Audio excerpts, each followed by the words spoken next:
Mungkin firman ini keras, tetapi bisa akan mendorong kita untuk hidup di dalam Tuhan.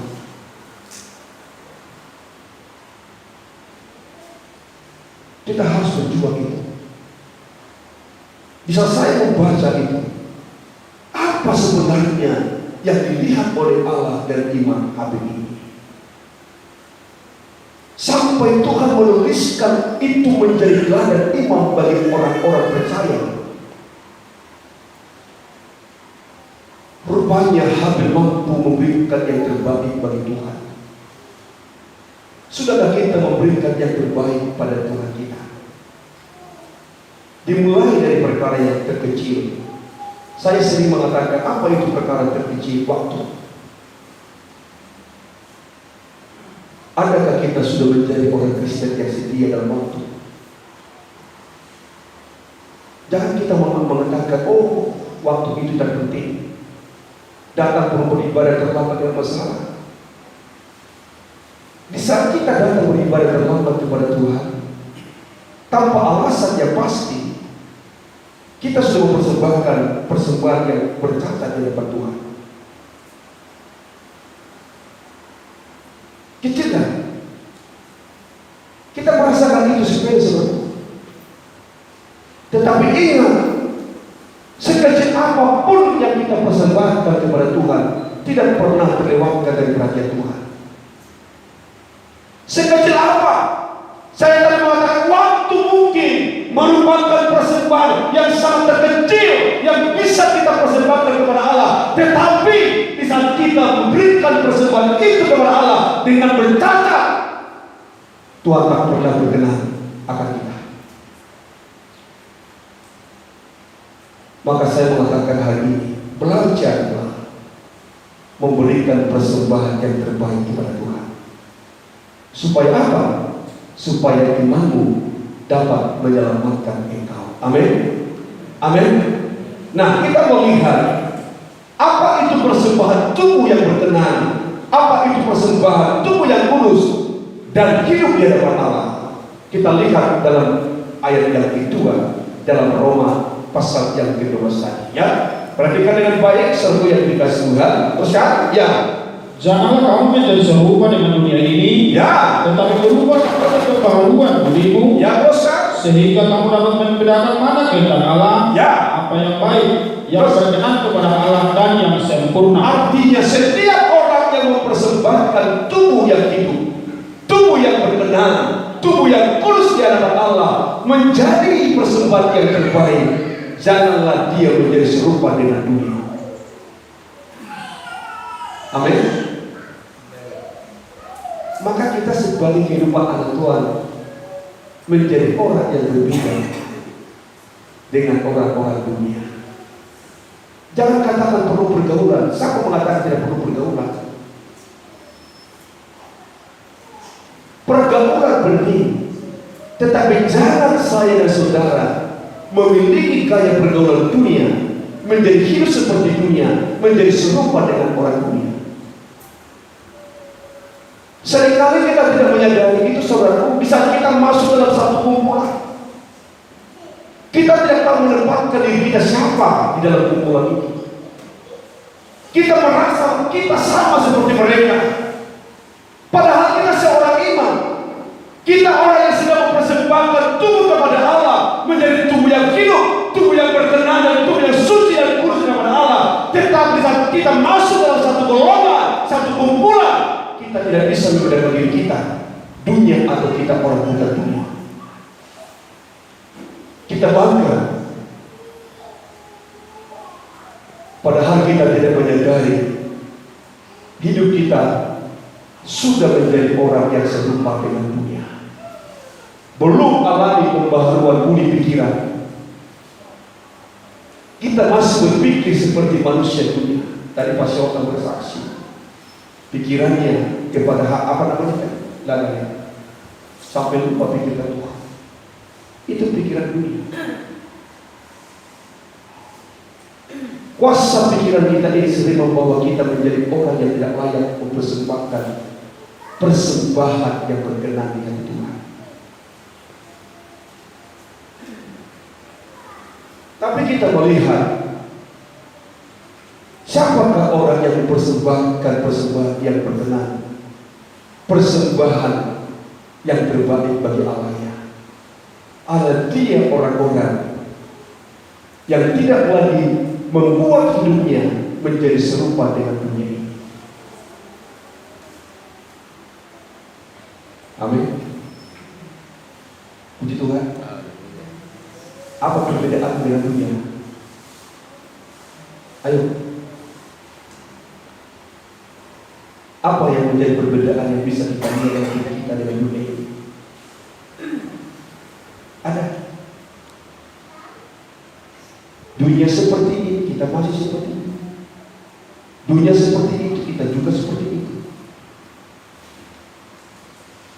Tidak ada pembaharuan dalam pikiran, tidak ada pembaharuan di dalam karakter hidup.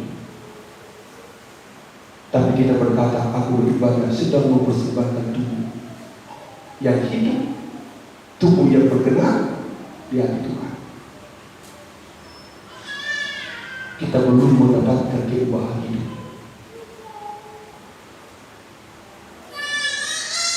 Kita harus menyadari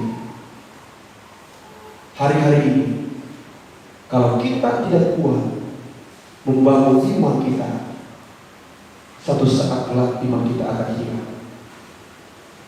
Maka perkataan dalam Injil Lukas itu akan menjadi satu kenyataan dalam hidup saya dan saudara. Kita tidak memiliki iman yang berkenan di hati Tuhan. Kita cuma hanya beribadah doang. Kalau kita tidak mampu memperbaharui hidup kita menjadi orang yang sepadan dengan Kristus, bukan sepadan dengan orang dunia. Kita harus bisa membedakan diri kita dengan orang dunia, saudara. Kita tidak boleh menyamakan diri kita seperti orang dunia. Bukan berarti saya mengatakan kita dilarang bergaul dengan orang dunia, tidak. Tapi jangan sampai pengaruh duniawi masuk dalam kehidupanmu. Tetapi orang yang beriman itu harus mampu mempengaruhi orang dunia. Amin. Sekali lagi saya katakan, jangan sampai orang yang beriman dipengaruhi oleh dunia. Tapi orang yang beriman yang harus mempengaruhi orang dunia. Itu orang yang beriman.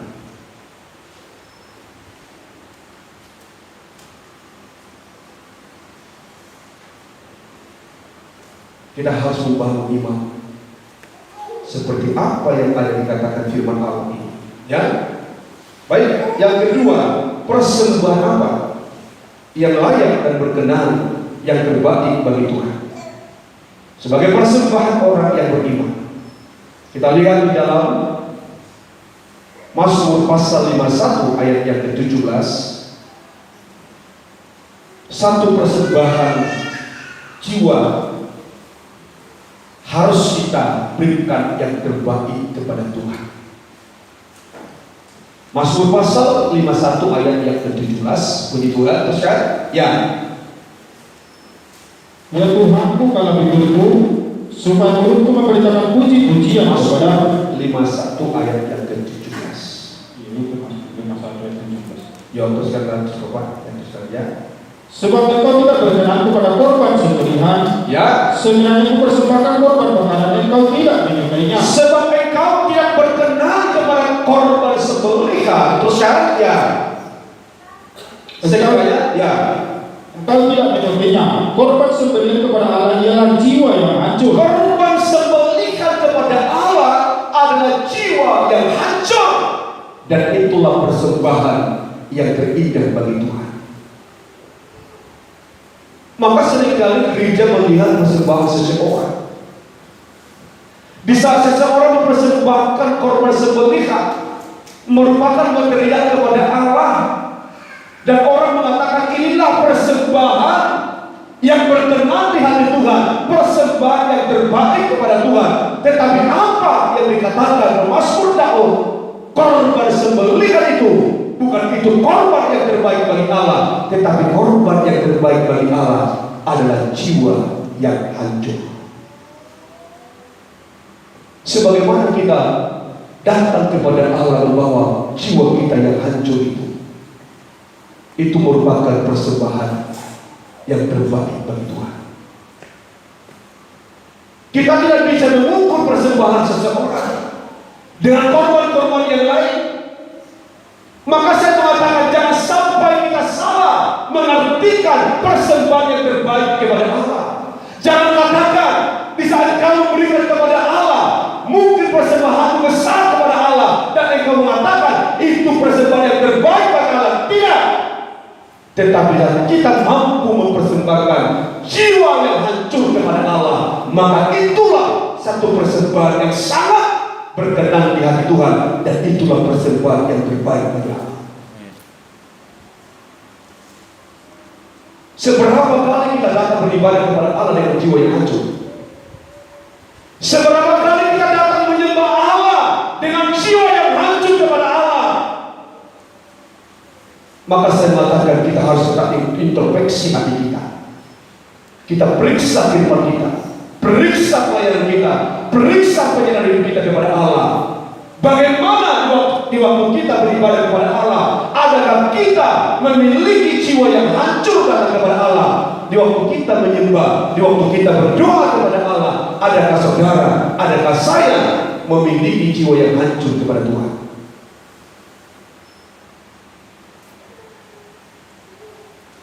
Lihat apa yang dikatakan Daud. Korban sembelihan tidak berkenan di hati Tuhan, tapi persembahan jiwa yang hancur itulah korban yang menyenangkan hati Tuhan. Ini datang beribadah, duduk, tidak ada sedikit pun jiwa yang hancur. Berdoa, lihat sana lihat sini, tak pernah mencucurkan air mata untuk menunjukkan kehancuran jiwa. Mari kita belajar ini selalu. Saya mau katakan kepada saudara, jangan jadikan dirimu sebagai sarana iblis untuk membuat hidup kita tidak berkenan di hati Tuhan.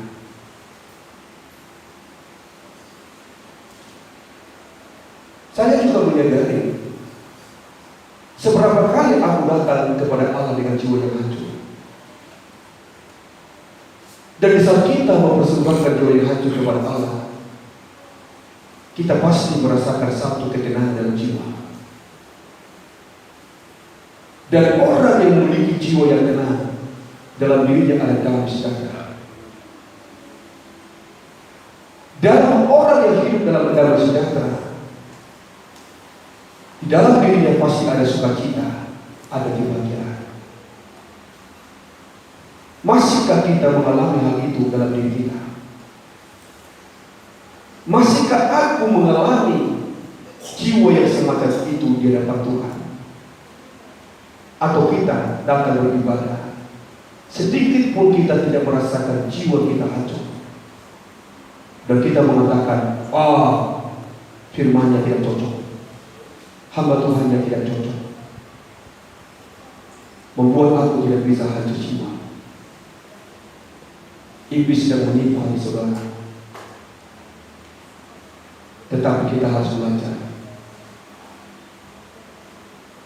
kasih karunia yang membawa kita mengalami jiwa yang hancur kepada Allah.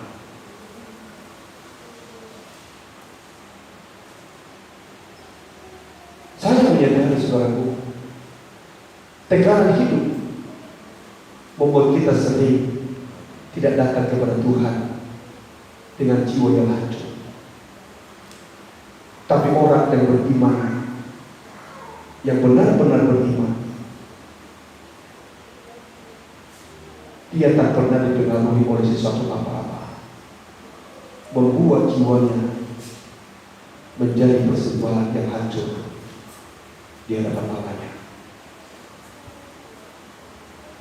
Saudara berkata, oleh karena ekonomi, aku tidak bisa menyembah Tuhan dengan jiwa yang hancur. Saudara mungkin berkata kepada Tuhan, aku tidak mampu membawa jiwa yang hancur kepadamu Tuhan, karena ekonomiku sekarang merosot, usaha, dagangku.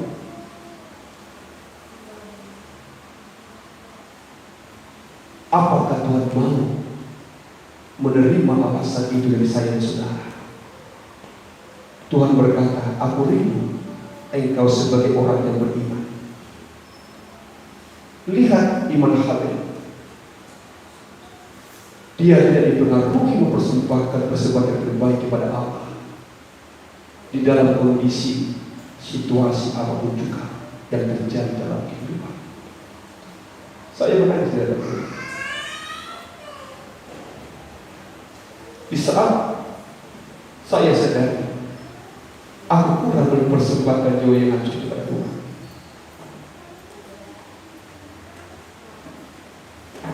Dalam awal-awal tahun 2003 aku banyak menangis, baik di atas meja baca saya, baik waktu aku berkeliling di meja aku menangis. Aku kurang mempersembahkan jiwa yang hancur Tuhan.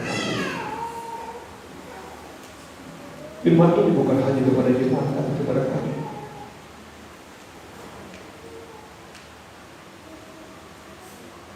Bagaimana Tuhan menemukan iman seperti iman yang dikehendaki Tuhan? Bisa saya membaca ini berulang-ulang, Tuhan, iman yang bagaimana yang harus engkau kehendaki di saat engkau datang. Tuhan membawa saya membaca kitab Ibrani. Di situ ada iman Abraham, di situ ada iman Habel, di situ ada iman Henok, di situ ada iman Musa. Saya melihat dan membaca apa sesungguhnya di dalam iman mereka. Saya temukan oleh karena kasih karunia Tuhan. Saya menangis. Aku bukan orang yang beriman seperti mereka, Tuhan.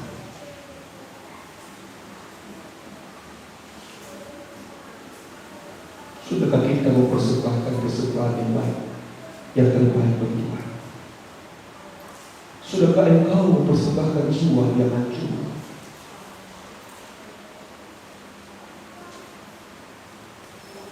Berapa kali saudara menangis di saat saudara berdoa kepada Tuhan? Berapa kali engkau mencucurkan air mata dalam ibadah supaya ibadahmu jangan ibadah formalitas, tetapi Tuhan mau ibadah kita harus menjadi ibadah yang mempersembahkan jiwa yang hancur kepada Tuhan. Maka saya mengatakan hari ini, periksa iman. Hari-hari ini kita harus banyak belajar mengoreksi iman kita. Masihkah ada iman seperti apa yang diharapkan oleh Tuhan?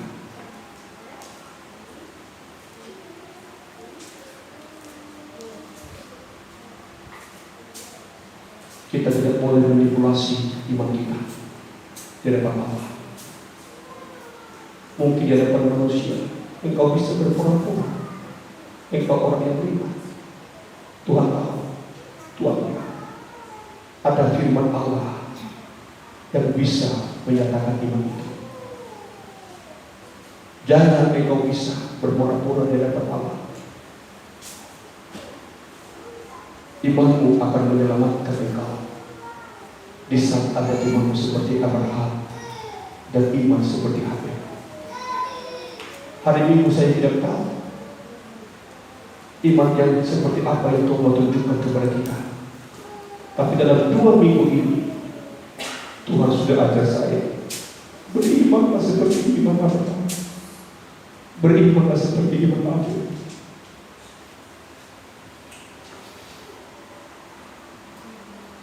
Mungkin kita menjadi jemaat yang kecil di tempat ini, tapi kalau aku mengatakan, kalau kita belajar beriman seperti mereka, pelayanan Tuhan akan bertumbuh, pekerjaan Tuhan akan dimuliakan di tempat ini. Saudara yang menjadi gambaran firman Allah, kita ini yang menjadi gambaran firman Allah.